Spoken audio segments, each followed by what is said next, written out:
Well, I did a console swap, as you can see, to a jump seat on my 2005 Suburban. This is not say a really common thing, but something that's becoming more common with the GMT800s. This is a GMT900 or a 2007 and up console, and it has more cup holders. It's a lot bigger seat, and it has a storage box underneath. The downside is if you install one of those, then you have to figure out your radio wiring if you have a Bose radio, and I do. There are a lot of benefits to the Bose, so I don't want to get rid of it. If you bypass it, I don't think the tweeters work anymore. You do lose the sub that's in here, but not a big deal. So what I'm doing right now is I'm trying to figure out the bypass wiring and also where I'm going to stick this amp. So one of the things you have to deal with is the rear console control. So right now I'm just bypassing it, making sure that we don't need any of the control board here. So you're going to have the same color wires on either side of this connector going in and going out. You can pretty much cut all of this harness out, I'm pretty sure. But before I say that, I'm wiring it myself just to make sure that all of it works. So like you can see, we've got a blue on one side, blue on the other, green with a stripe, brown with a stripe, all that kind of stuff. So what you want to do to test to see if you're wiring correctly is play a song, and then you'll move your fader to all four corners just to make sure that your wiring is good. So I'm going to go ahead and continue with this. I know we're going to have a couple that don't have pairs. I think it's going to be the light blue maybe, and this orange. I know orange is power on. So anyway, I'm going to work on bypassing this first. Then I'm going to figure out how to bypass all this other crap. And once I have it figured out, I'll show you guys what to do. So to bypass the rear audio control module, you're going to cut all the wires, and these are the ones that you need to put back together. This unshielded wire you actually don't have to worry about.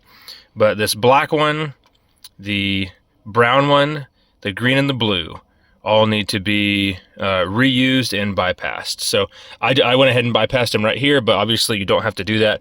You can go ahead and bypass them all the way at the harness itself and get rid of all this extra wire. Well, I've got all the excess wiring cut out, and as you can see, this is what you're going to be left with. You have the amp itself, that black taped wire right there with the white on it. That's the bypass for the rear controls. And then we have just the minimum that we need going back into the harness. So at this point, what you could do is you could even actually cut out the harness, which I'm going to do. So that way I just have these wires and those plugs right there. And you can lengthen them or shorten them or whatever you want to do. I'm not sure yet where I'm going to put the amp still, if I'm going to be able to fit it up in the dash somewhere, or maybe stick it under the seat. But this is another set of wiring that you need to cut.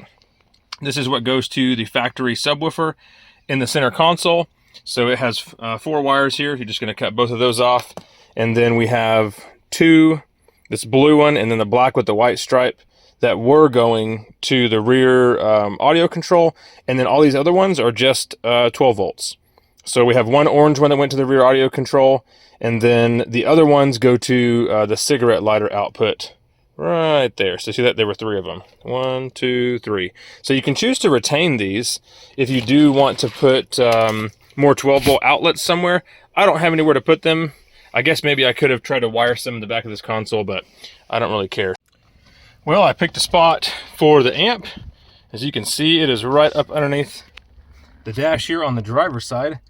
Ended up being a perfect little cubby just for this thing to go. And there's plenty of clearance for the gas pedal. And you can't see it at all unless you're down there. Even when you're sitting in the truck, you can't even see it. So looks a little obvious from down here, but doesn't obstruct with anything at all. The only thing it kind of gets close to is the mode actuator arm. Let me see if I can show you guys that. So it is a tight fit. This thing does not just pop in here. I really had to kind of squeeze and wedge it in there, but there we go. So see that black piece right above the amp with that slide in it? That is the mode actuator cam.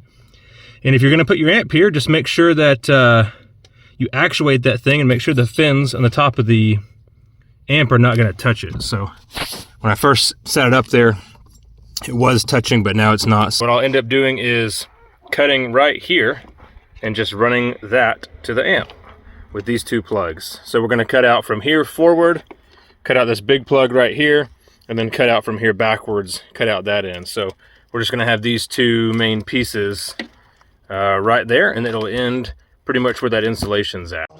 All right, well, everything is back together. I'm gonna try to talk over the music a little bit so I don't get a copyright strike, but just wanted to show you guys that everything does work. And we got that wiring cleaned up that was on the floor here. Everything looks really nice. And then we have the amp down inside there. So just rerouted this main line, and it actually looks really great. From down here, it does look super obvious, but when you're sitting in the truck or walking up to it, I mean, there's no way, you can't see it at all. It's pretty great. So this is where I chose to put it. Obviously, there are many other things that you can do. I'm just moving the pedal right now so you can see that everything still clears even with the adjustable pedals. But yep, there you go. There's a console swap while still retaining the factory Bose amplifier. Just take your time with the wiring. You can see I left this front cable, I cut the wires a little shorter, that way it just kind of all was, you know, not bunched up and looks as good as it can. So there you go. If you guys have any questions, put them in the comments, and I'll try to help you out with wiring and stuff like that if you need it.